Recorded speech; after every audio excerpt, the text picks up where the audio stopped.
পরম শান্তি পরম পূজনীয় বাবুজি দশরথ ভাই পটেল বাংলা ইউটিউব চ্যানেলে আপনাদের সকলকে স্বাগতম। আজকে আমরা আমাদের ভারতের প্রধানমন্ত্রী নরেন্দ্র মোদীজির সম্পর্কে জানব। নরেন্দ্র মোদীজির আত্মা কোন ক্যাটাগরির? তিনি কি বিষ্ণুর ক্যাটাগরির, মহাবিষ্ণুর ক্যাটাগরির, নাকি পরম মহাবিষ্ণুর ক্যাটাগরির? জ্ঞানের মাধ্যমে এটি জানতে হবে। পরম পূজনীয় বেহাদকে দাদাজি এই সম্পর্কে যা জানিয়েছেন, যে জ্ঞান দিয়েছেন, সেই অনুসারে আজ আমরা এই বিষয়টি জানার চেষ্টা করব।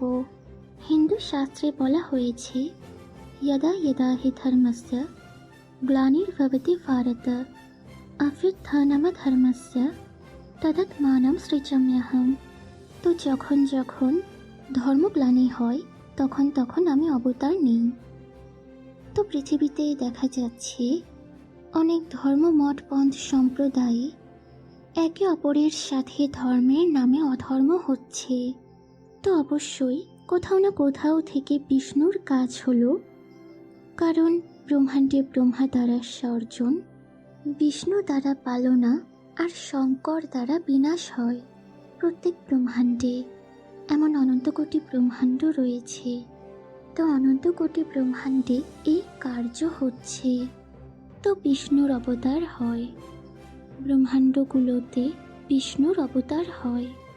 এমনভাবে এক ব্রহ্মাণ্ড মানে এক সোলার সিস্টেম, এমনভাবে মহাব্রহ্মাণ্ড মানে গ্যালাক্সি, মানে আকাশগঙ্গা, পরম মহাব্রহ্মাণ্ড মানে ইউনিভার্স।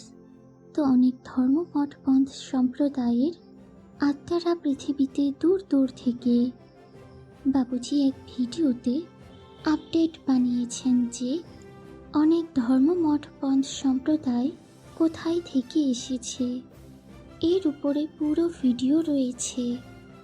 তো এরা দূর দূর থেকে, গ্যালাক্সি থেকে বা ইউনিভার্স, গ্রেট ইউনিভার্স থেকে এসেছে। যখন ধর্মগ্লানির সময়, আপনারা দেখছেন ধর্মগ্লানির সময় পুরো মহাভোগীদের রাজ, অপরাধীদের রাজ, ভ্রষ্টাচারী, এদের সবার রাজ। তো ধীরে ধীরে এদের সাজা দেওয়ার জন্য বিষ্ণুর অবতার হয়। তো এখন বিষ্ণু দ্বারা কাজ হবে না, মহাবিষ্ণু দ্বারা হবে না। এর জন্য বেহাদের পরম মহাবিষ্ণু প্রয়োজন। তো মোদিজি, পরম পূজনীয় বেহাদকে দাদাজি আত্মস্বরূপে থেকে তার অনুভূতি জানিয়েছেন। তিনি জানিয়েছেন যে মোদিজি সেই। মোদিজির সাথে যে সহযোগী আত্মারা রয়েছে তারা অনেক বড় বড় পাওয়ারফুল আত্মা, আর ৩৩ কোটি দেবতারাও মানুষ হয়ে গেছে। তো ৩৩ কোটি দেবতাদের রূপেও তার সহযোগী আত্মারা রয়েছে। আর যে কট্টরপন্থী সনাতনী ধর্মওয়ালা রয়েছে তারা ৩৩ কোটি দেবী দেবতাওয়ালা। তারা ধীরে ধীরে ভারতকে বিশ্বগুরু বানাবে, আর ভারতকে ধর্মগ্লানি থেকে সরাবে, অসুরদের পরিবর্তন করবে, অসুরী বৃত্তির পরিবর্তন করবে। এই সময় অনেক জলদি ধীরে ধীরে আসতে চলেছে, সময় অনেক ফাস্ট গতিতে যাচ্ছে। পৃথিবীতে মহাপরিবর্তন হতে হবে। কেবল পৃথিবী, ব্রহ্মাণ্ড নয়, মহাব্রহ্মাণ্ড, গ্যালাক্সি নয়, ইউনিভার্স নয়, পুরো মাল্টিভার্স বদলাতে চলেছে। আসন্ন সময় অনেক ফাস্ট গতিতে ধীরে ধীরে বেহাদের আত্মা হবে। তো আত্মস্বরূপে স্থিত হয়ে, নিঃসংকল্প হয়ে আত্মস্বরূপে পরম শান্তির ভাইব্রেশন ছড়াবে। তো চারদিকে পরম শান্তির ভাইব্রেশন দিয়ে বায়ুমণ্ডল বদলে যাবে, আর সব পরম শান্তির অনুভব করবে। তো মোদিজির আত্মা সম্পর্কে পরম পূজনীয় বেহাদকে দাদাজি জানিয়েছেন, মোদিজি বেহাদকে পরম মহাবিষ্ণুর আত্মা, আর তার সহযোগী আর যে সনাতন ধর্ম রয়েছে, যে 33 কোটি দেবী দেবতাওয়ালা আত্মা, তারাও মানুষ অবতারে চলে এসেছে ধর্ম পরিবর্তনের সময়ে। এই জন্য সব ধীরে ধীরে জাগুক, উঠুক আর জ্ঞান মার্গে জ্ঞানী। গীতাতে বলা হয়েছে না, আমাকে জপ তপ ধ্যান যোগ দ্বারা পাওয়া যাবে না, আমাকে জ্ঞানের দ্বারা পাওয়া যায়। জ্ঞানী হও, যোগী হও। তো জ্ঞানী যোগী, কারণ রাজা জনকের মতো পবিত্র হওয়া চাই, রাজ ঋষি চাই। তো মোদিজি রাজ ঋষি। ধর্ম স্থাপন করার জন্য রাজ ঋষির মতো আত্মা প্রয়োজন। তো রাজ ঋষি কে? যিনি রাজাও। তো ভারতের প্রধানমন্ত্রী আজকের রাজা মানা হয়। তো রাজা হলেও ঋষির মতো জীবন, পবিত্র জীবন আর জ্ঞানী যোগী। তো ভোগীদের সাজা দেওয়ার জন্য যোগী প্রয়োজন।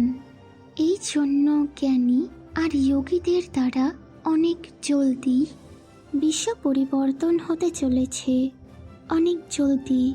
অসুররা অনেক সাজা পেতে চলেছে, অসুররা অনেক বড় দণ্ড পেতে চলেছে।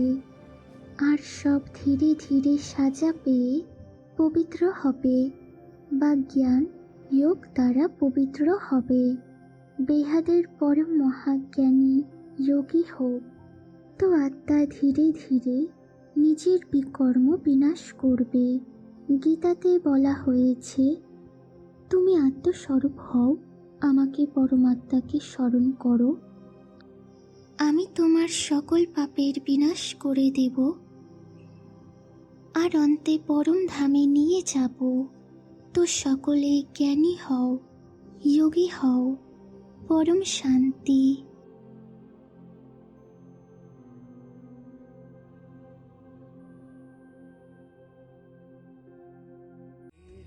की परम शांति सोचो, बोलो परम शांति।